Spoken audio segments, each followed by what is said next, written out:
Well, following from yesterday, we've got another incredible NHS story because babies born in the East Midlands can now be screened for more than 200 rare conditions, which could lead to earlier diagnosis and treatment.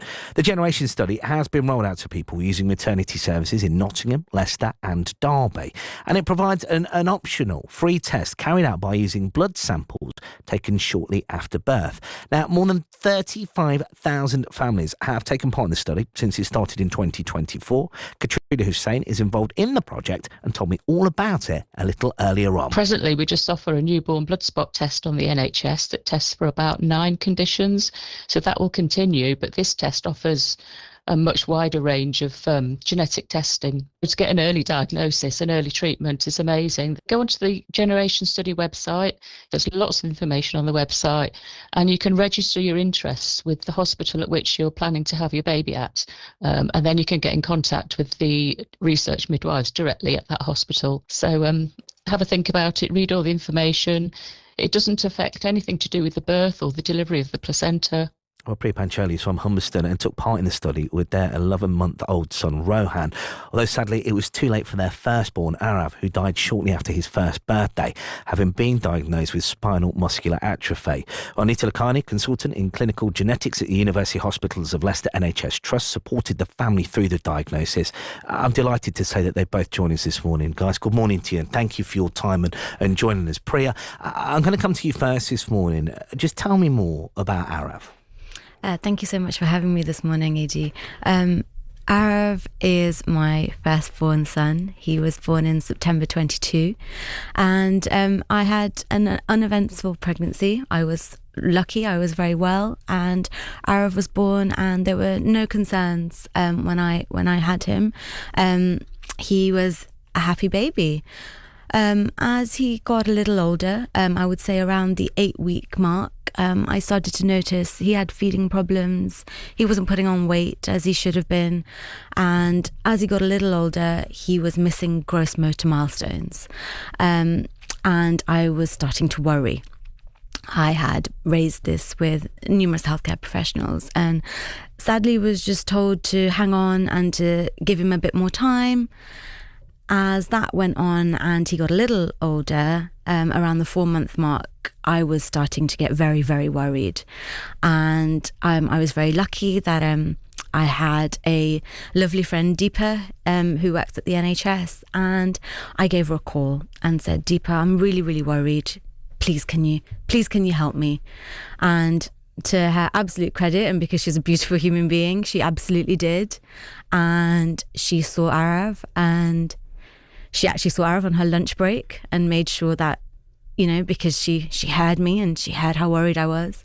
And I think she knew very, very quickly that he had SMA. So talk to me about, as a parent, how do you navigate that, Priya? How do you get through that?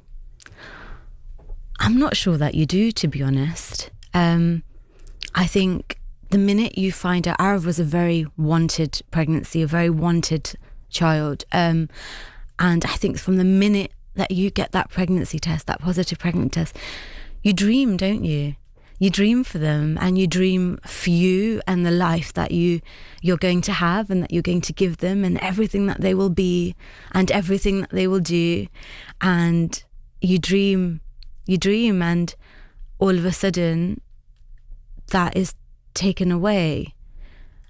I think the only way to describe it is absolute devastation. And SMA is a very real and harsh diagnosis.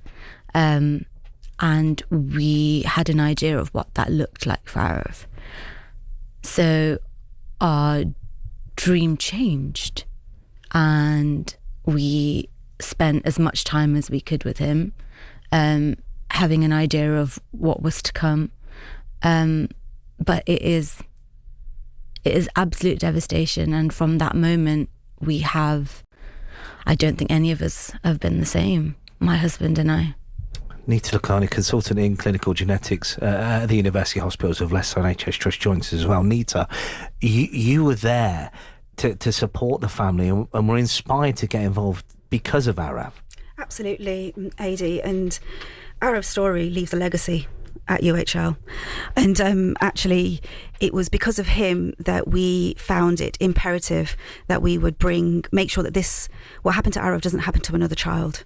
And in doing that, part of the pathway that we have created is the generation study. So the generation study, like you said, is a research pilot that is looking at testing for 200 different genetic conditions at the newborn period, SMA being one of them. So what happened to Aarav was picked up at a time in his life where it was quite debilitating and life-limiting, and there is a drug that has been released for SMA that, if given early enough, can change that outcome. So therefore, what we have learned from Aarav's legacy is that we need time, and the generation study will give us time. Priya, when Rohan was born, why did you want to take part in the study? Why was this so important to you? It was massively important to us. Like Nisha said, we've been so supported by the team at UHL, and actually the study was put into place when I had Rohan, my second. And I think the really important message is that there is absolutely nothing to lose from taking part in the study, but so much to gain. It's not to take part in the study. It's not even a heel prick test like the baby has at day 5. Cord blood is taken at delivery, so you wouldn't even know. It wouldn't harm your baby. They wouldn't feel any pain or discomfort. But what it does, as Anita has very eloquently said, is give time. And that means for anything that's picked up, and I received an email weeks later to say that Rohan was fine. But if it does pick anything up, what it means is that early intervention is possible, and that, as we know, can be life-changing. Anita, hearing about this life-changing, hearing about these conditions that are going to be screened for as well, what would your message be to expectant mothers? My message would be that this is an opportunity, and we know that often progress in science doesn't often offer certainty or clarity, but it's an opportunity. And we need to build past that fear and build past that the uncertainty, so that we can offer clarity in the future to other mothers. So not only are you helping your own child, you're helping every other child to come.